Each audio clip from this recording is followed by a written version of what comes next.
ಎಲ್ಲರಿಗೂ ನಮಸ್ಕಾರ. ಕನ್ನಡತಿ ಫ್ರಮ್ ಕೊಲ್ಹಾಪುರ ಚಾನಲ್ಗೆ ನಿಮಗೆಲ್ಲ ಸ್ವಾಗತ. ಇವತ್ತಿಂದ ನಾವು 10 ದಿನದಲ್ಲಿ ಮರಾಠಿ ಕಲೀರಿ ಅನ್ನೋ ಒಂದು ಕಾನ್ಸೆಪ್ಟ್ನ ಸ್ಟಾರ್ಟ್ ಮಾಡ್ತಾ ಇದ್ದೀನಿ. 10 ದಿನದಲ್ಲಿ ನಾನು ನಿಮಗೆ ಮರಾಠಿ ಭಾಷೆಯನ್ನು ಹೇಗೆ ಮಾತಾಡಬಹುದು ಅನ್ನೋ ಒಂದು ಸ್ಟ್ರಕ್ಚರನ್ನು ರೆಡಿ ಮಾಡಿಕೊಡ್ತಾ ಇದ್ದೀನಿ. ಈ ವಿಡಿಯೋಸ್ಗಳನ್ನ ತಪ್ಪದೇ ನೋಡಿ, ಅಂದರೆ ನಿಮಗೆ ಮರಾಠಿ ಮಾತಾಡೋಕ್ಕೆ ತುಂಬ ಸುಲಭ ಆಗುತ್ತೆ. ಅಲ್ಲದೆ ಯಾರಿಗೆಲ್ಲ ಆನ್ಲೈನ್ ಕ್ಲಾಸಸ್ ಜಾಯ್ನ್ ಆಗೋಕ್ಕಿದೆಯೋ, ಸಾಕಷ್ಟು ಜನ ನನಗೆ ಕೇಳಿದ್ದಾರೆ, ನೀವು ಆನ್ಲೈನ್ ಕ್ಲಾಸಸ್ನ ತೊಗೋತೀರಾ ಅಂತ. ಹೌದು, ಇನ್ನು ಮುಂದೆ ಸ್ಟಾರ್ಟ್ ಮಾಡ್ತಾ ಇದ್ದೀನಿ ಹೊಸ ಬ್ಯಾಚಸ್ಗಳನ್ನು. ಯಾರಿಗಾದರೂ ಜಾಯ್ನ್ ಆಗೋಕ್ಕೆ ಇಂಟ್ರೆಸ್ಟ್ ಇದ್ದರೆ ಅವರು ದಯವಿಟ್ಟು ನನಗೆ ಕಮೆಂಟ್ ಬಾಕ್ಸಲ್ಲಿ ಕ್ಲಾಸ್ ಲಿಂಕ್ ಅಂತ ಮೆಸೇಜ್ ಮಾಡಿ, ಕಮೆಂಟ್ ಮಾಡಿ, ಅವರಿಗೆ ನಾನು ಲಿಂಕನ್ನು ಪ್ರೊವೈಡ್ ಮಾಡ್ತೀನಿ. ಯಾರು ಯಾವ ಭಾಷೆ ಕಲಿಬೇಕು ಅಂತಿದ್ದೀರಾ ಅದಷ್ಟಕ್ಕೆ ಮಾತ್ರ ನನಗೆ ಹೇಳಿ. ಈಗ ನೀವು ಕನ್ನಡದಿಂದ ಮರಾಠಿ ಭಾಷೆ ಕಲಿಯೋರಾಗಿದ್ದರೆ ಕನ್ನಡ ಭಾಷೆ ಕಲಿಸೋದಕ್ಕೆ ಅಂತ ಒಂದು ಬೇರೆ ಗ್ರೂಪ್ ಮಾಡಿದ್ದೀನಿ. ಮರಾಠಿ ಭಾಷೆಯವ್ರಿಗೊಂದು ಗ್ರೂಪು, ತೆಲುಗು ಭಾಷೆಯವರಿಗೊಂದು ಗ್ರೂಪು. ಸೊ ಎಲ್ಲರೂ ಒಟ್ಟಿಗೆ ಇದ್ದು ಅವರಿಗೆ ಕನ್ಫ್ಯೂಸ್ ಆಗೋದು ಬೇಡ, ಯಾರು ಯಾವ ಟೈಮಲ್ಲಿ ಯಾವ ಭಾಷೆಗೆ ಜಾಯ್ನ್ ಆಗಬೇಕು ಅಂತ. ಹಾಗಾಗಿ ಈಗ ನಾವು ಕನ್ನಡದ ಒಂದು ವಿಡಿಯೋ ಮಾಡ್ತಾ ಇರೋದ್ರಿಂದ ಬರೀ ಕನ್ನಡದಿಂದ ಮರಾಠಿ ಕಲಿಯೋರಿದ್ರೆ ಮಾತ್ರ ನನಗೆ ಕಮೆಂಟ್ ಬಾಕ್ಸಲ್ಲಿ ದಯವಿಟ್ಟು ಲಿಂಕ್ ಅಂತ ಮೆಸೇಜ್ ಹಾಕಿ, ನಾನು ನಿಮಗೆ ಲಿಂಕನ್ನು ಕಳಿಸ್ತೇನೆ. ಅದರ ಮೂಲಕ ನೀವು ನನ್ನ ಗ್ರೂಪ್ನ ಜಾಯ್ನ್ ಆಗ್ಬೋದು. ಮುಂದಿನ ಪ್ರೊಸೀಜರ್ನ ನಾನು ನಿಮಗೆ ಅಲ್ಲಿ ಹೇಳ್ತೀನಿ. ಅಲ್ಲದೆ ಈ ಒಂದು 10 ದಿನದ ಚಾಲೆಂಜಲ್ಲಿ ನಾನು ನಿಮಗೆ ಸಾಕಷ್ಟು ವಿಷಯಗಳನ್ನು ಒಂದು ಪ್ಯಾಟ್ರನ್ ಮೂಲಕ ತಿಳಿಸ್ಕೊಡ್ತಾ ಇದ್ದೀನಿ. ಸೊ ತಪ್ಪದೇ ವಿಡಿಯೋವನ್ನು ಪೂರ್ತಿಯಾಗಿ ನೋಡಿ, ಅಲ್ಲದೆ ಎಲ್ಲ ವಿಡಿಯೋಗಳನ್ನು ನೋಡಿ. ಈ ವಿಡಿಯೋದ ಕೊನೆಯಲ್ಲಿ ನನ್ನ ಕ್ಲಾಸಸ್ಗೆ ಹೇಗೆ ಜಾಯ್ನ್ ಆಗಬಹುದು ಅನ್ನೋ ಒಂದು ಕಿರು ಪರಿಚಯ ಅಥವಾ ಒಂದು ಗೈಡೆನ್ಸನ್ನು ಕೂಡ ನಾನು ನಿಮಗೆ ಕೊಡ್ತಾ ಇದ್ದೀನಿ. ಸೊ ವಿಡಿಯೋನ ಪೂರ್ತಿಯಾಗಿ ನೋಡಿ. 10 ದಿನದ ಮರಾಠಿ ಕಲಿಕೆಯ ಮೊದಲ video. So let's start. Don't forget to subscribe. ಇವತ್ತಿನ ಒಂದು ಮೊದಲನೇ ವಿಷಯ, ಈಗ ಯಾವುದೇ ಒಂದು ಭಾಷೆಯಾಗಿದ್ರೂ ಸಹ ನಾವು ಕಲಿಯೋದಕ್ಕೆ ಮೊದಲು ಪರಿಚಯ ಮಾಡ್ಕೋತೀವಿ. ಒಬ್ಬರಿಗೊಬ್ಬರ ಪರಿಚಯ, ಅವ್ರ ಹೆಸರು, ಅವ್ರ ಊರು, ಈ ಒಂದು ಕಾಮನ್ ಪ್ರಶ್ನೆಗಳನ್ನೇ ನಾವು ಎಲ್ಲರಿಗೂ ಎಲ್ಲ ಭಾಷೆಯಲ್ಲೂ ಮೊದಲು ಕೇಳೋದು ಅಲ್ವೇ? ಹಾಗಾಗಿ ಫಸ್ಟು ನಾವು ನಮ್ಮ ಪರಿಚಯದಿಂದ ಸ್ಟಾರ್ಟ್ ಮಾಡೋಣ. ಈಗ ನಿಮಗೆ ಯಾರಾದರೂ ಒಬ್ಬರು ವ್ಯಕ್ತಿ ಅಥವಾ ನೀವು ಒಂದು ಜಾಬ್ಗೆ ಅಂತ ಹೋಗಿರ್ತೀರ, ಅಲ್ಲಿ ನೀವು ಒಬ್ಬರನ್ನ ಪರಿಚಯ ಮಾಡ್ಕೋಬೇಕು. ಸೊ ಆಗ ಹೇಗೆ ಪರಿಚಯ ಮಾಡ್ಕೋಬೇಕು? ನಿಮ್ಮ ಹೆಸರೇನು ಅಂತ ಕೇಳ್ತೀರ. ನಿಮ್ಮ ಹೆಸರೇನು? ತುಮ್चं नाव काय? ತುಮ್चं नाव काय? ನೀವು ಯಾವ ಊರು ಅಥವಾ ನೀವೆಲ್ಲಿರ್ತೀರಾ, ನೀವು ಯಾವ ಊರು ಅನ್ನೋದಕ್ಕೆ तुम्ही कुठे राहता, ನೀವು ಯಾವ ಊರು ಅಂತಂದರೆ तुमचं गाव कोणतं, तुमचं गाव कोणतं. ನೀವೆಲ್ಲಿರ್ತೀರಾ ಅನ್ನೋದಕ್ಕೆ तुम्ही कुठे राहता, तुम्ही कुठे राहता. ನೀವೇನು ಮಾಡ್ತೀರಾ ಅಂದರೆ ನೀವು ಜಾಬ್ ಮಾಡ್ತೀರಾ ಅಥವಾ ನೀವೇನು ಮಾಡ್ತೀರಾ, तुम्ही काय करता, तुम्ही काय करता. ಹಾಗೆ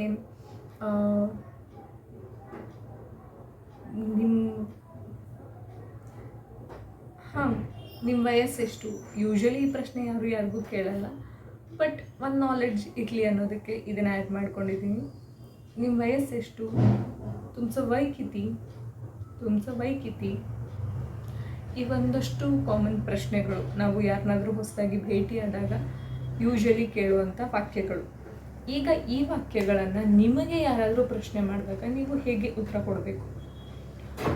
ಸಪೋಸ್ ಇವಾಗ ಯಾರಾದರೂ ಬಂದು ನಿಮಗೆ ನಿಮ್ಮ ಹೆಸರೇನು ಅಥವಾ ಮರಾಠಿಯಲ್ಲೇ ನಿಮ್ಮನ್ನು तुमचं नाव काय ಅಂತ ಕೇಳಿದಾಗ ನೀವು ಅದಕ್ಕೆ ಹೇಗೆ ಉತ್ತರ ಕೊಡಬೇಕು? माझं नाव ಗೀತಾ, माझं नाव ಗೌರವ್. ಇಲ್ಲಿ ನಾವು ಯೂಶ್ವಲಿ ಮಾತಾಡುವಾಗ ಗ್ರಾಂಥಿಕ ಭಾಷೆಯನ್ನು ಯೂಸ್ ಮಾಡೋದಿಲ್ಲ. माझं नाव ಗೀತಾ आहे, माझं नाव ಗೌರವ್ आहे ಅಂತಂದರೆ ಇದೆ. ನನ್ನ ಹೆಸರು ಗೀತಾ, ನನ್ನ ಹೆಸರು ಗೌರವ್ ಅನ್ನೋ ಒಂದು ಫಾರ್ಮೆಟಲ್ಲಿ ನಾನು ನಿಮ್ಗೆ ಹೇಳ್ಕೊಡ್ತಾ ಇದ್ದೀನಿ. ಫುಲ್ಲು ಬುಕ್ ಲ್ಯಾಂಗ್ವೇಜ್ ನಾನು ಟೀಚ್ ಮಾಡ್ತಾ ಇಲ್ಲ. ಮಾತಾಡೋಕ್ಕೆ ಎಷ್ಟು ಬೇಕೋ ಅಷ್ಟು ಮಾತ್ರ ನಾನು ನಿಮಗೆ ಹೇಳ್ಕೊಡ್ತಾ ಇದ್ದೀನಿ. ಯಾಕಂದರೆ ಯಾರು ನಾವೆಲ್ ಬರೆಯೋಕ್ಕೆ ಹೊರಟವ್ರಲ್ಲ. ನಿಜ ಜೀವನಕ್ಕೆ, ದಿನನಿತ್ಯದ ಜೀವನಕ್ಕೆ ಏನು ಬೇಕೋ ಅದನ್ನು ಮಾತ್ರ ನಾನು ನಿಮಗೆ ಹೇಳ್ಕೊಡ್ತಾ ಇದ್ದೀನಿ, ಹೇಗೆ ಆ ಟೋನಿಂಗಲ್ಲಿ ಹೇಗೆ ಮಾತಾಡಬೇಕು ಅನ್ನೋದನ್ನು. ಸೊ ನಿಮ್ಮ ಹೆಸರೇನು, तुमचं नाव काय ಅಂತ ನಿಮ್ಮನ್ನು ಯಾರಾದರೂ ಕೇಳಿದಾಗ ನೀವು माझं नाव गीता, माझं नाव गौरव, माझं नाव रोहित, माझं नाव रोहिणी, ನಿಮ್ಮ ಹೆಸರು ಏನಿದೆಯೋ ಅದನ್ನು ನೀವು ಆ್ಯಡ್ ಮಾಡ್ಕೋಬೋದು. माझं नाव, ನನ್ನ ಹೆಸರು ಅಷ್ಟೇ. ನಿಮ್ಮನ್ನು ಯಾರಾದರೂ ಪ್ರಶ್ನೆ ಮಾಡಿದಾಗ तुम्ही कुठे राहता, तुम्ही कुठे राहता ಇದನ್ನು ಏನಂತಾರೆ ಅಂತ ನಾನು ಈ ಹಿಂದೆ ಹೇಳಿದೆ.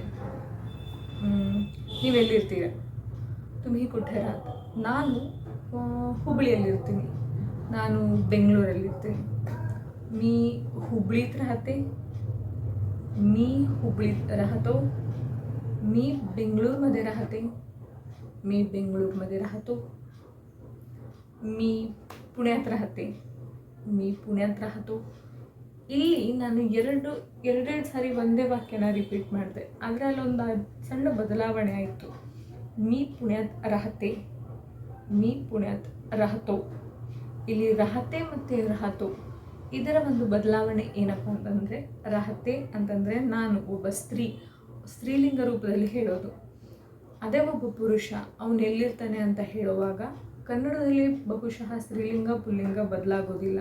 ನಾನು ಪುಣೆಯಲ್ಲಿರ್ತೀನಿ, ಅದನ್ನು ನಾನು ಹೇಳ್ತೀನಿ, ಒಬ್ಬ ಪುರುಷನು ಹೇಳ್ತಾನೆ. ಅಂದರೆ ಒಂದು ಪುಲ್ಲಿಂಗದಲ್ಲಿ ಒಂದು ಸ್ತ್ರೀಲಿಂಗದಲ್ಲಿ ವಾಕ್ಯ ಬದಲಾಗೋದಿಲ್ಲ, ಆದರೆ ಮರಾಠಿಯಲ್ಲಿ ಆಗುತ್ತೆ.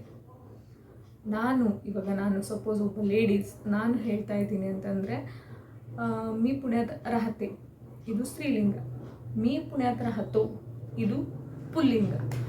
ಈ ಒಂದು ಮರಾಠಿ ಭಾಷೆಯಲ್ಲಿ ಹೆಚ್ಚಾಗಿ ಗೊಂದಲ ಆಗೋದು ಇಲ್ಲೇ.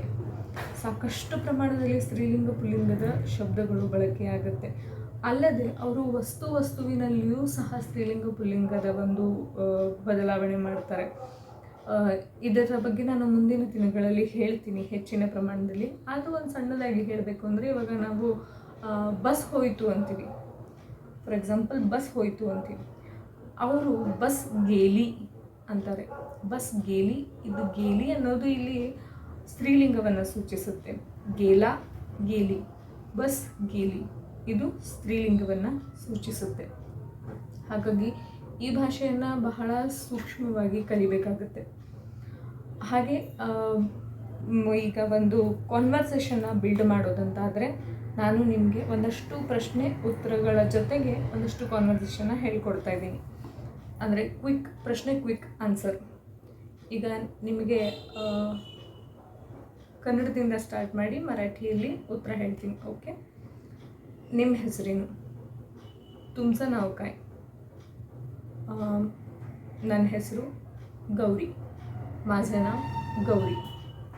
ನೀವೆಲ್ಲಿರ್ತೀರಾ, तुम्ही कुठे राहता, ನಾನು ಮೈಸೂರಲ್ಲಿರ್ತೀನಿ, मी मैसूरमध्ये राहते. ನಿಮ್ಮ ಊರು ಯಾವುದು, तुमचं गाव कोणतं, तुमचं गाव कुठलं, ನಮ್ಮ ಊರು ಬೆಂಗಳೂರು, आमचं गाव बेंगळूर. ನೀವೇನು ಮಾಡ್ತೀರಾ, तुम्ही काय करता, मी जॉब करते, मी जॉब करतो. ನಾನು ಟೀಚರ್, मी ಟೀಚರ್ आहे. मी शिकवतो ಅಂದರೆ ನಾನು ಕಲಿಸ್ತೀನಿ ಅಂತ ಹೇಳೋ ಅರ್ಥ ಆಗುತ್ತೆ. ಅಥವಾ ನಾನು ಓದ್ತಾ ಇದ್ದೀನಿ, ಇನ್ನು ನಾನು ಎಜುಕೇಷನ್ ಮಾಡ್ತಾ ಇದ್ದೀನಿ. मी अजून शिकती आहे, मी अजून शिकतो, मी अजून शिकती, मी अजून शिकते, मी अजून शिकतो. ಅಂದರೆ ನಾನಿನ್ನೂ ಕಲಿತಾ ಇದ್ದೀನಿ, ನಾನಿನ್ನೂ ಸ್ಟೂಡೆಂಟ್ ಅಂತ ಒಂದು ಹೇಳೋ ಅರ್ಥದಲ್ಲಿ ಬರುತ್ತೆ. ಸೊ ಇದು ಒಂದು ಪ್ಯಾಟ್ರನ್, ಒಂದು ಪರಿಚಯ ಮಾಡಿಕೊಳ್ಳೋ ಪ್ಯಾಟ್ರನ್. ಯಾರಾದರೂ ನಿಮಗೆ ಕೇಳಿದಾಗ ಅಥವಾ ನೀವು ಯಾರನ್ನಾದರೂ ಕೇಳೋಕ್ಕೆ ಇಷ್ಟಪಟ್ಟಾಗ ಈ ಒಂದು ವಿಡಿಯೋ, ಈ ಒಂದು ಏನದು ನನ್ನ ಪ್ರಯತ್ನ ನಿಮಗೆ ಹೆಲ್ಪ್ ಆಗ್ಬೋದು ಅಂತ ಅಂದ್ಕೊಂಡಿದ್ದೀನಿ. ಅಲ್ಲದೆ ಇವತ್ತೇನು ಕಲಿಸಿದ್ದೀನೋ ಇದನ್ನು ನಾನು ಪ್ರತಿಲಿಪಿ ಅನ್ನೋ ಒಂದು ಆ್ಯಪಲ್ಲಿ ಬರೆದು ಹಾಕಿರ್ತೇನೆ. ದಯವಿಟ್ಟು ಅಲ್ಲಿ ಹೋಗಿ ಓದಿ. ಸಾಕಷ್ಟು ಜನ ಓದಿ ಹಾಗೆ ಬಂದುಬಿಡ್ತಾರೆ. ಪ್ಲೀಸ್ ಅಲ್ಲಿ ಪ್ರೋತ್ಸಾಹಿಸಿ ಅಂತ ಒಂದು ಆಪ್ಷನ್ ಬರುತ್ತೆ. ಅಲ್ಲಿ ಹೋಗಿ ನನಗೆ ನಾಣ್ಯಗಳನ್ನು ಕೊಡಿ, ನನಗೆ ಅದರಿಂದ ಸಹಾಯ ಆಗುತ್ತೆ. ಹೀಗೆ ನಾಳೆಯ ಒಂದು ವಿಡಿಯೋವನ್ನು ನಿಮ್ಮ ಜೊತೆಗೆ 10 ಡೇಸ್ ಸೀರೀಸಲ್ಲಿ ಹಂಚ್ಕೋತೀನಿ. ಅಲ್ಲಿಯವರೆಗೂ ವಿಡಿಯೋವನ್ನು ನೋಡ್ತಾ ಇರಿ. 1 ನಿಮಿಷ ಹೋಗಬೇಡಿ. ಇವತ್ತಿನ ಪಾಠದ ಪ್ರಶ್ನೆ ಉತ್ತರ ಕೊಡಬೇಕಲ್ಲ ನಿಮಗೆ. ನೆನಪಿದೆಯಾ, ಚಿಕ್ಕ ವಯಸ್ಸಲ್ಲಿ ನಾವು ಒಂದು ಯಾವುದಾದ್ರೂ ಲೆಸನ್ ಓದಿದ್ಮೇಲೆ ಅದರ ಹಿಂದೆ ಪ್ರಶ್ನೆಗಳಿಗೆ ಉತ್ತರಿಸಿ ಅಂತ ಒಂದು ವಿಭಾಗ ಇರ್ತಿತ್ತು. ಸೊ ಇವತ್ತು ನನ್ನ ಒಂದು ಪಾಠದ ಪ್ರಶ್ನೆಯನ್ನು ನಾನು ನಿಮಗೆ ಇಡ್ತಾ ಇದ್ದೀನಿ. ಇದರ ಉತ್ತರವನ್ನು ನೀವು ನನಗೆ ಕಮೆಂಟ್ ಬಾಕ್ಸಲ್ಲಿ ಹೇಳಬೇಕು. ಓಕೆ, ನಾನು ಈ ಪ್ರಶ್ನೆಯನ್ನು ನಿಮಗೆ ಮರಾಠಿಯಲ್ಲೇ ಕೇಳ್ತೀನಿ. ನೀವು ಸಹ ನನಗೆ ಮರಾಠಿಯಲ್ಲೇ ಕಮೆಂಟ್ ಮಾಡಬೇಕು. ಇಂಗ್ಲೀಷ್ ಅಕ್ಷರಗಳನ್ನ ಬಳಸಿದ್ರೆ ಆಗುತ್ತೆ. ಇಂಗ್ಲೀಷ್ ಅಕ್ಷರಗಳನ್ನ ಬಳಸಿ ನನಗೆ ಮರಾಠಿಯಲ್ಲಿ ಉತ್ತರ ಕೊಡಬೇಕು. ಬೇಕಂತಂದರೆ ಕಮೆಂಟ್ ಬಾಕ್ಸಲ್ಲಿ ನಾನು ನನ್ನ ಪ್ರಶ್ನೆಯನ್ನು ಪಿನ್ ಮಾಡಿಡ್ತೇನೆ. ನನಗೆ ಉತ್ತರವನ್ನು ನೀವೆಲ್ಲರೂ ಕೊಡಬೇಕು. ನೋಡೋಣ ಎಷ್ಟು ಜನ ಈ ಕನ್ನಡತಿ ಫ್ರಮ್ ಕೊಲ್ಹಾಪುರವನ್ನು, ಎಷ್ಟು ಜನ ಈ ಕನ್ನಡತಿಯನ್ನು ಪ್ರೀತಿಸ್ತಾರೆ ಅಂತ. ನನ್ನ ಪ್ರಶ್ನೆ ಏನಪ್ಪ ಅಂದರೆ, तुमचं नाव काय, तुमचं नाव काय आणि तुमचं गाव काय. तुमचं नाव आणि तुमचं गाव ಈ ಎರಡನ್ನೂ ಸಹ ನನಗೆ ಕಮೆಂಟ್ ಬಾಕ್ಸಲ್ಲಿ ಉತ್ತರ ಹೇಳಬೇಕು. ನೋಡೋಣ ಎಷ್ಟು ಜನ ನನ್ನನ್ನು ರೀಚ್ ಆಗ್ತೀರಾ ಅಂತ. ಅಲ್ಲದೆ ಈಗ ನನ್ನ ಆನ್ಲೈನ್ ಕ್ಲಾಸಸ್ನ ಜಾಯಿನ್ ಮಾಡೋಕ್ಕೆ ಇಷ್ಟಪಡ್ತಾ ಇರೋರು ಡಿಸ್ಕ್ರಿಪ್ಷನ್ ಬಾಕ್ಸಲ್ಲಿ ನಾನು ಗ್ರೂಪ್ನ ಲಿಂಕನ್ನು ಕೊಟ್ಟಿರ್ತೇನೆ. ಹೋಗಿ ಓಪನ್ ಮಾಡಿ ಅಲ್ಲಿ ನನಗೆ ಜಾಯಿನ್ ಆದಮೇಲೆ ಮೆಸೇಜ್ ಮಾಡಿ ಪೂರ್ತಿ ಮಾಹಿತಿಯನ್ನು ನಾನು ನಿಮಗೆ ಅಲ್ಲಿ ಕೊಡ್ತೀನಿ. ಮುಂದಿನ ವಿಡಿಯೋ ನಿಮಗೋಸ್ಕರ ತಗೊಂಡು ಬರ್ತೀನಿ. ಅಲ್ಲಿಯವರೆಗೂ ನನ್ನ ಪ್ರಶ್ನೆಗೆ ಉತ್ತರವನ್ನು ಟೈಪ್ ಮಾಡಿ. ಮತ್ತೆ ಭೇಟಿಯಾಗೋಣ.